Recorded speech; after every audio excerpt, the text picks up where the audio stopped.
The canyon above the old Clearwater Bridge is where the Blackfoot roars the loudest.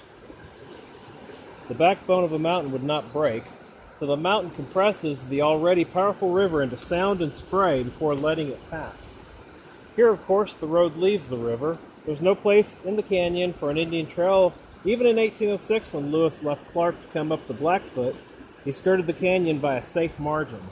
There's no place for small fish or small fishermen.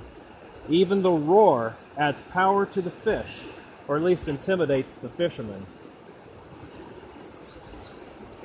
When we fished the canyon, we fished on the same side of it for the simple reason that there's no place in the canyon to wade across. I could hear Paul start to pass me to get to the hole above, and when I realized I didn't hear him anymore, I knew he had stopped to watch me.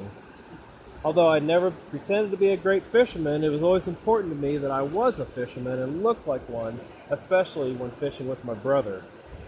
Even before the silence continued, I knew I wasn't looking like much of anything. Although I have a warm personal feeling for the canyon, it is not an ideal place for me to fish. It puts a premium upon being able to cast for distance, and yet most of the time there are cliffs or trees right behind the fisherman, so he has to cast to keep right behind the fisherman, so he has to keep all of his line in front of him. It's like a baseball pitcher being deprived of his windup, and it forces the fly fisherman into what is called a roll cast, a hard cast that I have never mastered. The fisherman has to work enough line into his cast to get distance without throwing any line behind him, and then he has to develop enough power from a short arc to shoot it out across the water.